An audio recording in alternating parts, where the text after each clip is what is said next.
Greetings and salutations, YouTube. We're back here doing another nerd report.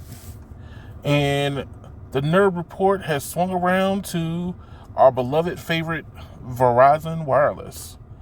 And today's mantra is basically Verizon keeps striking for gold.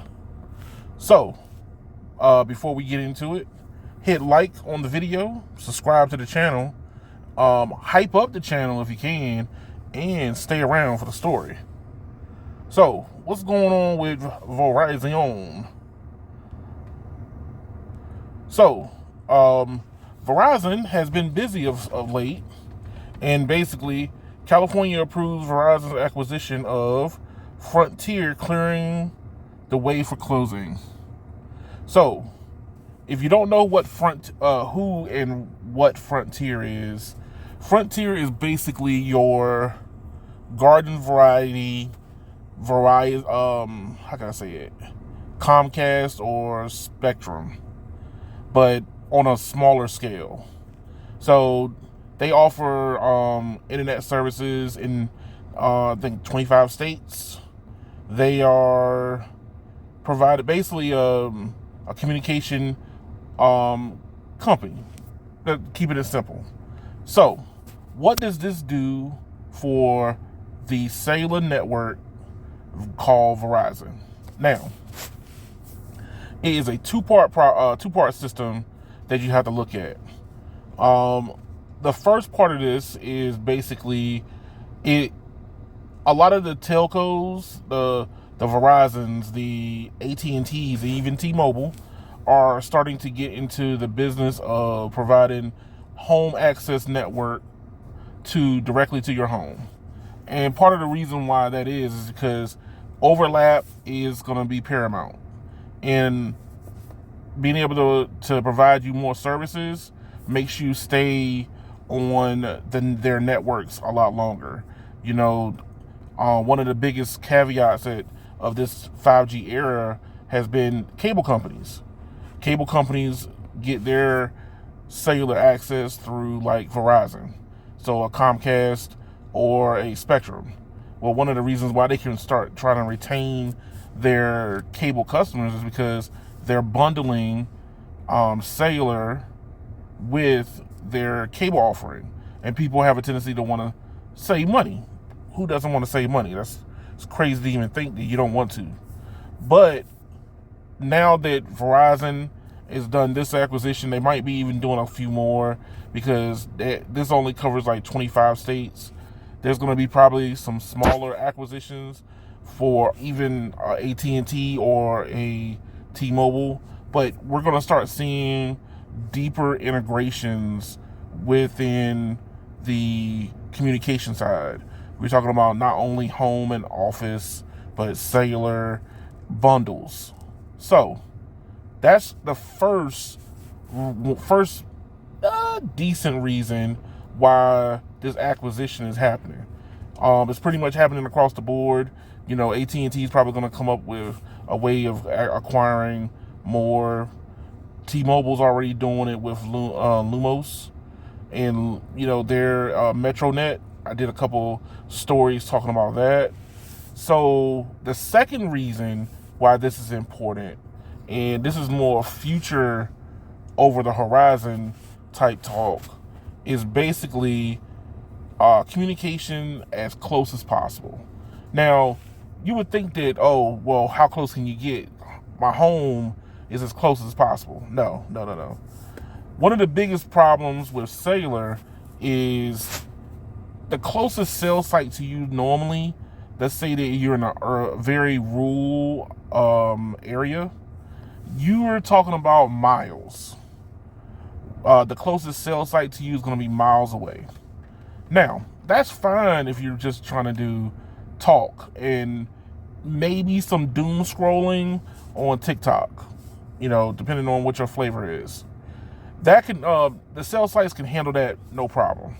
But as I have been thoroughly testing Verizon, AT&T, and T-Mobile on the gaming side, miles away do not do very well when it comes to capacity.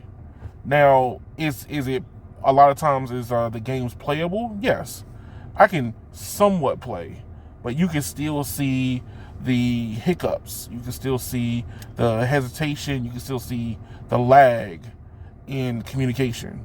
Now, bringing these cell sites closer towards the user is one of the reasons why infrastructure is hard.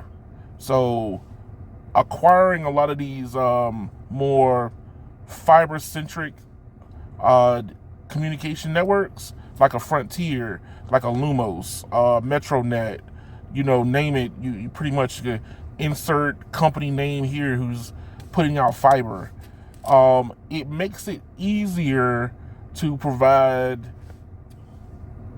better services closer towards end users' goal. And the appetite for users is going up, especially for data.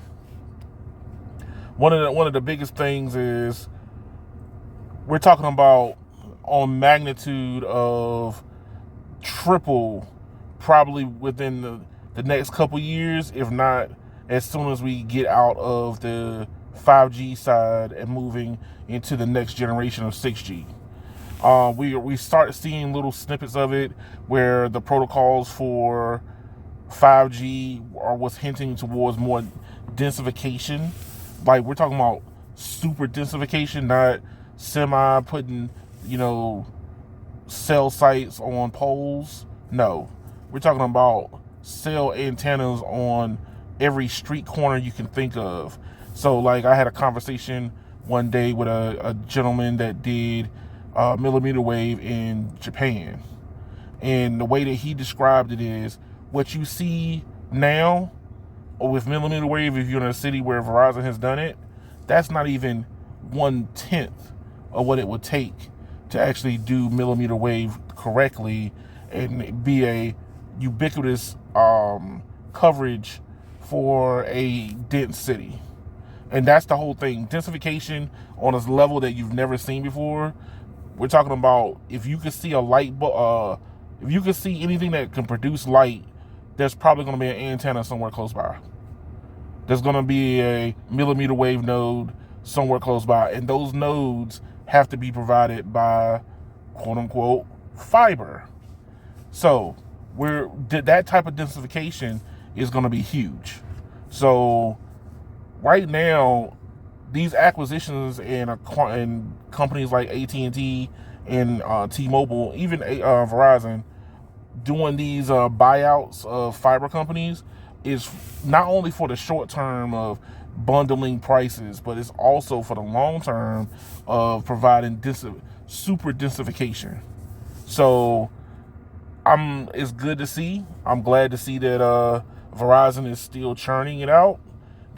Now, the thing is they kind of got, swept under the rug a little bit underneath this 5G era, but it's good to see Verizon still, looking more forward thinking and going ahead and lock down a lot of these potential fiber making customer companies like a Frontier. But what do you think? Do you think this is a great move? I think it's going to be a good move for a Verizon in a competitive side that we're starting to see. We're talking about on magnitudes of a lot of overlap. A lot of cable companies today have a tendency to avoid each other. Like, I live in the DMV. I live in the outside the District of Columbia, and for the most part, it's Comcast, with Verizon in sporadically around the region. What you're going to start seeing soon is if you have Verizon, you have AT&T, and if you have T-Mobile, you're going to have some type of fiber offering or connection that's going to offer you high-speed internet in all three, in different parts of the region and different parts of the country. And that overlap is very, very important for competition. And that's all I'm here for. I'm here for the competition. So what do you think is going to go down? Do you think that we're going to start seeing more acquisitions in the telco side invading the basic communications of fiber, or are you going to see a fiber company jump up and buy themselves a telco? You know, who might want to jump up there and buy T-Mobile? Dum dum dum. Who knows? But let me know what you think. Like, share, and subscribe to the channel, and leave your comments below. I'm gonna leave the description. I'm gonna leave the article in the description below, so you can have a chance to go read it, and then you come back and tell me what you think. But thank y'all for watching, and y'all have a good one.